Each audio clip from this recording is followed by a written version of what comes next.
I had heard in the hallways that, start this channel that's going to, show every touchdown from every game, going to, bounce around ping pong style and no commercials, everything. And I was like, oh boy, that's going to be huge. And I said, I knew my skill set, and I'm not trying to pat myself on the back, but I'm like, if I could get a hold of that show, look out. Field Talk Podcast is presented by Roback. Roback is pretty much all that I wear because they make the absolute best stuff. T-shirts, polos, the iconic hoodies, long sleeve t-shirts, hats, joggers, shorts, you name it, they've got it, and it is the best fit and the best feel. To check out Roback for the first time, head on over to RHOBACK.com. That's Roback.com, and enter the promo code FIELD, my first name, FIELD, for 20% off your first order. And if you're a fan of a particular college football team, check out their incredible collegiate collection. I promise you, it is the best in game day gear. Again, Roback.com, enter the promo code FIELD for 20% off your first order. If you watch football on Sundays, there's a pretty darn good chance that you know the voice of Scott Hanson.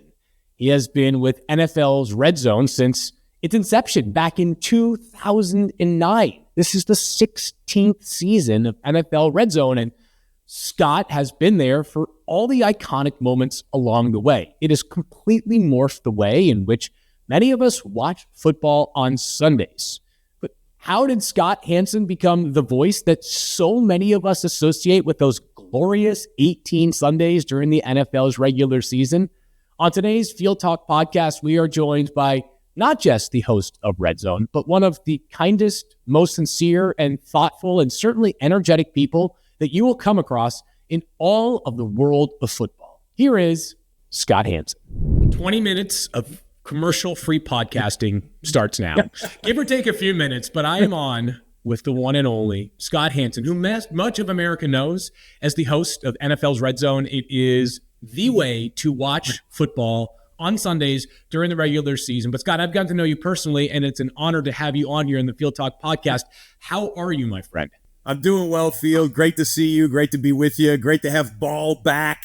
Yeah. And that was a, if I might, just a little constructive criticism, just put a little growl in your voice when you say the time, because then that just hits the dopamine really hits the audience's brain when you do that. So don't give away all your secrets, Scott, because you've got quite a run going here on Redzone, and we want to keep it that way for a long, long time. But of course, Scott, I'm sure if the average person comes up, if you have 100 fans come up and say hello to you during the month of June, I'm sure it's, by the way, many more than 100 fans. But for every 100 fans that comes up to you, I am sure many, many of them are massive fans from your work on NFL Redzone. But the story of Scott Hanson, I know, begins much earlier than that. So I want to learn more about how this all came to be.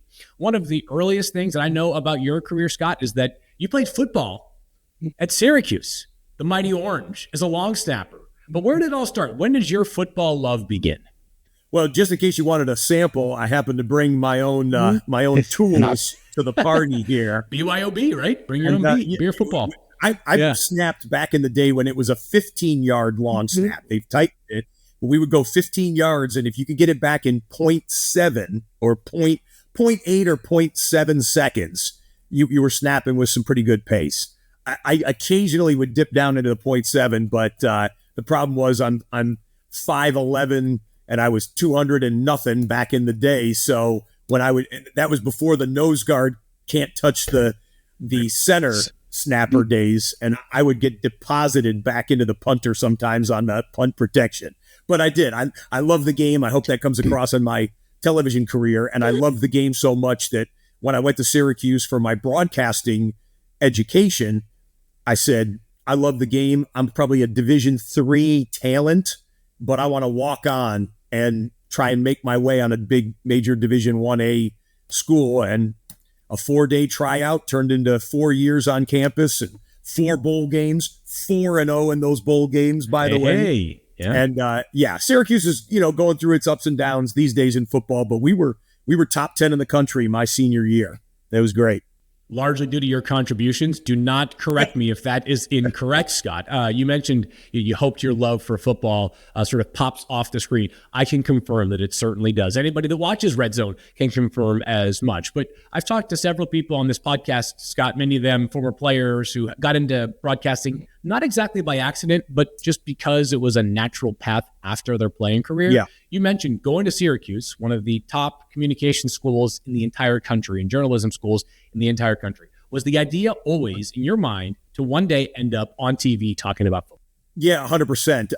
There are old photos of me in our family scrapbooks of grabbing anything around the house. This is a remote control right now, and using it as a microphone, like talking. When we would go out in the backyard and play football or go out in the driveway and shoot hoops, it was not enough for me to play the sport. I had to broadcast it while we were playing. I would invent stories. I would invent like a backstory of this guy broke his leg in week 1, but he's back for the playoffs right now. And if he makes this catch, they advance into the divisional round, whatever. I would broadcast it. My mom tells the story that I always have been a multitasker, which dovetails very well with NFL Redzone, that I would turn on the living room television on, let's say, CBS. Back in the day, it was CBS and NBC had the two AFC, NFC television packages. So I would turn on CBS on the living room TV. I would go into my dad's den and drag his television on a TV stand on wheels with the cable dragging behind it next to it, put that one on NBC to have 2 games going. I would fiddle with a terrestrial radio, an old school radio, to find like a game in Chicago or something. I grew up in the Detroit area. So get a game out of market on the radio. And then I'd have a newspaper and a magazine in front of me. And that's the way I would watch football and consume football. NFL players get into broadcasting when their playing days are over. That's basically what I did too, because by the time I was halfway through high school, I knew I was not blessed enough to get paid to tote one of these around. But I talked to my parents and I was like, let me get this straight. These guys on TV get paid money to go fly around the country, sit in the best seats in the house at the 50-yard line and tell the rest of the world about what's going on in the game. I want to try and do that. And so we did a lot of research. My family and I did research, found out that Syracuse has the premier sports broadcasting school in the country, the Newhouse School of Public Communications. Went there, was a huge Bob Costas fan. I mean, you talk about sportscasters out of Syracuse. Bob Costas, Dick Stockton, Marv Albert, Mike Tirico, Sean McDonough, Len Berman, Marty Glickman. And those are the older names. Like the new generation is amazing, and it goes on and on. And I was got into my TV career, worked in a small TV stations, being the weekend sports anchor at NBC or ABC stations, and worked my way up. The NFL came calling in 2006. Yeah, 2006, and NFL Redzone started in 2009. And here we are going into season 16 of NFL Redzone. An incredible run, really, in any industry to do something for 16 years. But especially in this industry, there's changing so much by the day. And by the way, of course, you can check out all of Scott's work at NFL Network. Sign up for NFL Plus as well. You don't want to miss a moment of his action. But I'd be curious, and I could ask you about every stop along the way, from your time at Syracuse until your time at the NFL Network. But your infectious enthusiasm for football is something that resonates with all of us who watch Redzone on Sunday. I'd be curious, did it always play, though, at the local level? Did you always feel like that was something that was almost a weapon for you? Or did you have to deal with people that would tell you, Scott, you're great, but let's turn it down a notch? 100%. That's really a wise observation. Some people do not like, it sounds weird, but some people do not like people are insane. High energy, enthusiastic people, because some people get into their life or their career and they just think that the still water is fine, and here comes a young ambitious pup trying to grow in his career or her career if it's a woman, and they're all enthusiastic, and it's like, hold on, and I'm not about that. However many people are watching this right now, we probably, let's just say there's 1 million people watching this. There might be a million different worldviews, philosophies, religions, perspectives. But I bet that almost 1 million out of the million would say, we only have so much time on this planet. We only have so much time, and we're going around once, and none of us are guaranteed tomorrow. You only have so many heartbeats in that chest. I say, how are you going to spend them? How are you going to use your time each day? And if we're blessed enough in our careers, needing to provide for our families, make an income, have a living, to do something that can generate that enthusiasm and that heartbeat, and be blessed enough to do something that can benefit others in that way, that can serve others. I think it's amazing. It's an absolute blessing. And I never take that for granted. I never want to take it for granted that I'm in millions of people's homes on Sunday, the one day of the week that most or many Americans have off of work. They're unplugging from their regular 9 to 5, and they love NFL football, and they have a number of different ways that you can consume it. And yet they stop on mine and our NFL Redzone channel. I'm going to give them everything I got. And I will not apologize for being enthusiastic. Yeah, I am so glad that's the case. And Scott, I'd like to tell you that I'm about ready to run through a brick wall. Although I'm down one labrum, so I'm gonna hold back on that wall and allow it to live one more day, right? And keep my other labrum intact here for the moment. So 2006, you joined NFL Network, and you mentioned 2009, the launch of 2008, the launch of Redzone. 2009, yep, 2009. Okay, yeah, math not my strong suit here, as you can tell. When you first heard about it, what is going through your mind? Did you hear it and say, that's a golden idea? Did you hear it and say, that's interesting?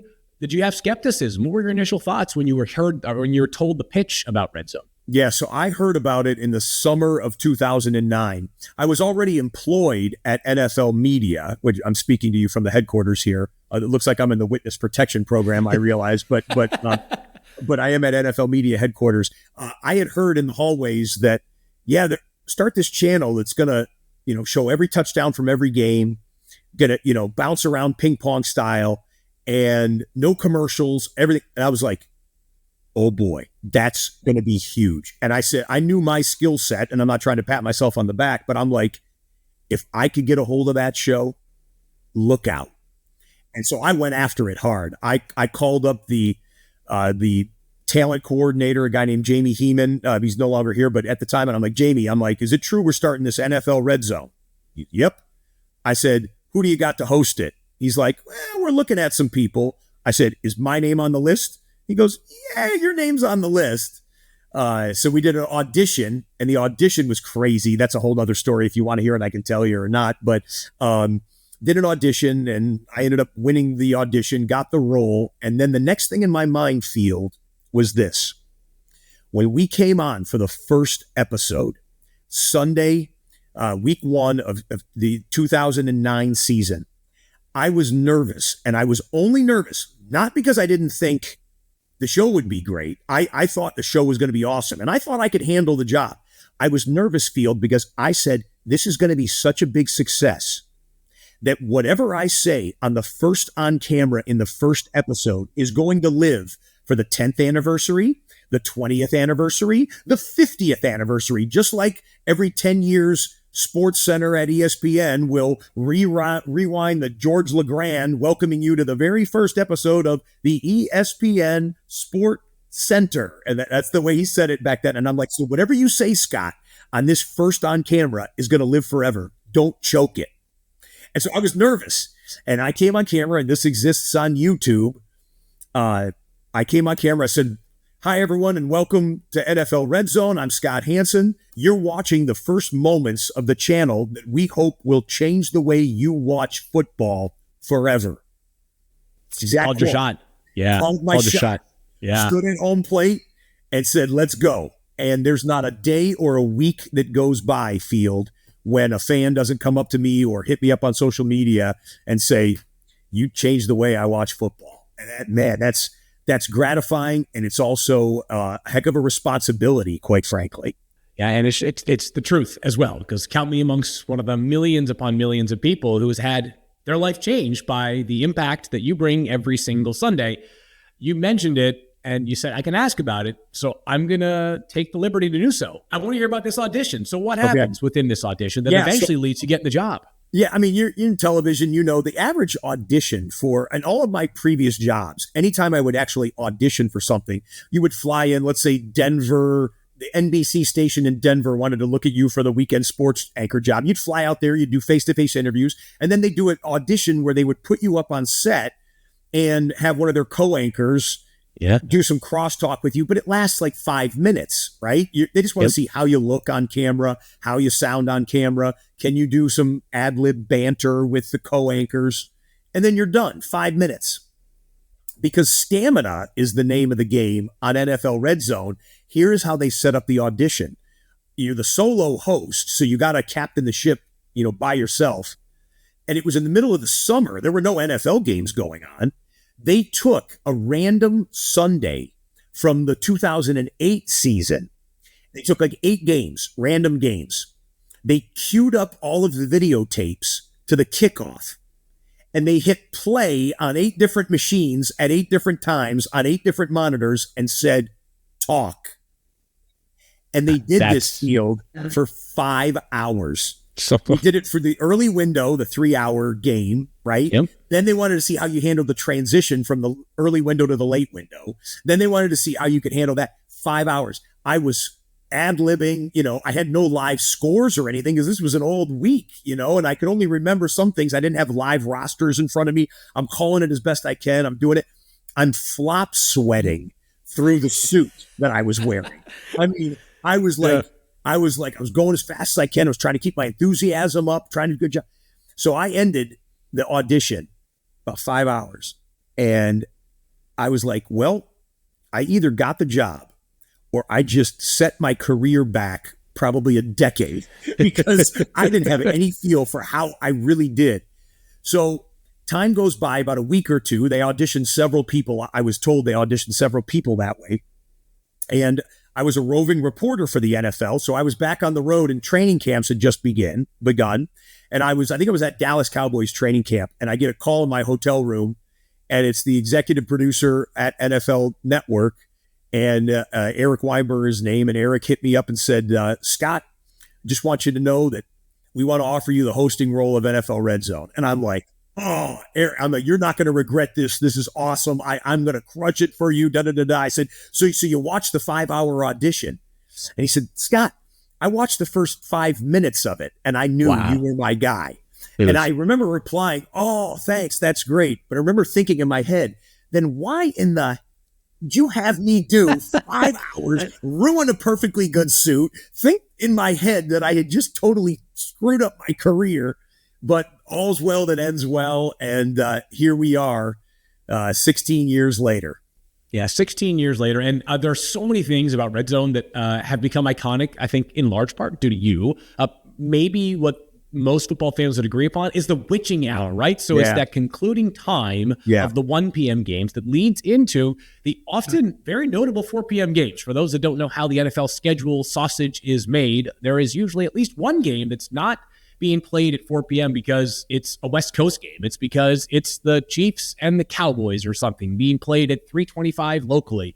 But that witching hour is just so iconic. But I'd be curious, Scott, as you get into this step of this stage of your Redzone hosting career, is the witching hour when the most action is usually taking place the hardest part of the day, or could it actually be the inaugural 15 minutes of action when you might have nothing to really report about is taking place? Is that a more difficult time for you to navigate as the host? That's a great question. I brought them all today, Scott. You did. They both have their challenges. I would say this. I would think, and we've had a couple of you called it the inaugural, the first 15 minutes of the show, when we get into kickoffs and nobody gets a long kickoff return, and let's say everyone's going 3 and out, and then the other team gets it, and they might go 3 and out, and then the first commercial breaks happen, so we have to kind of wade through that. Sometimes the first touchdown of the day might happen at 1:20 or something like that. And I look and I'm like, that's the first touchdown we had, or people are kicking field goals and finally get a touchdown. And I'm like, we're 20 minutes into the show that ought to have about 50 touchdowns in the 7 hours. And we just got one touchdown in 20 minutes. I'm like, oh, this is going to take a little while. That to me is harder because I'll tell you what, when the witching hour gets bubbling, with 8 games, 9 games are percolating, and you got 5 one-score games, and in 4 of those 5 games, the team that's trailing by 1 possession has the football and maybe no timeouts left. That's like a surfer looking at a 25-foot wave.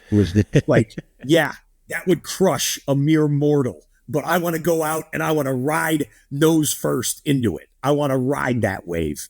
And it's exhilarating for us. It's a heck of a challenge, man. It is a heck of a challenge to stay on top of everything, not miss anything, tell every story, show every touchdown, catch a moment that might flip a win to a loss or a loss to a win. But it's dynamic and the audience loses their mind over it. So I would say the low scoring windows or portions of windows versus the witching hour, that's the harder part to do. I believe it was Zach Kiefer of The Athletic who wrote a profile on you probably 2 or 3 years ago now. It was amazing. It was such a great insight into your days on Sunday. And I would say famously, do not use the restroom during your time on Redzone throughout the day. I got to know how the heck you're able to do that. Maybe it's just me and my 85-year-old man bladder that thinks like every 10 minutes, but like, is it on your brain? Are you sitting there at 6 p.m. like, can we just get the show over with so we can move on to the next step of the day? Or does the adrenaline just allow you to carry through without really doing anything in the way of drinking even a drop of water for a 7+ hour period? Yes, no, you have hit on the most fascinated aspect. Everybody wants to know. I mean, everybody, I get asked on a daily basis, and everyone thinks they're the first person to ask me, I believe. I think everyone thinks like, hey, my girlfriend and I, we watch the channel all the time and stuff, and we love you, but like, when do you go to the bathroom? And they think no one's ever asked me before. I bet you if you did Scott Hanson bathroom into a Google search, there's got to be a million hits. I'm guessing, because I've told this story and everything else, and I'm fine with it. I lean into it. If my whole career is boiled down to being the man in sports television with the most bladder integrity, shout out to Mel Kiper Jr., who never goes to the bathroom during the first round of the draft, famously so, then I'm fine with that. But I dehydrate myself. And by the way, Field, I should tell you this. I can take a bathroom break if I choose to, but I choose not to. And here's why. Because if I go to the bathroom, they got to kill my microphone and stuff for obvious reasons, but my IFB, my earpiece, is wireless.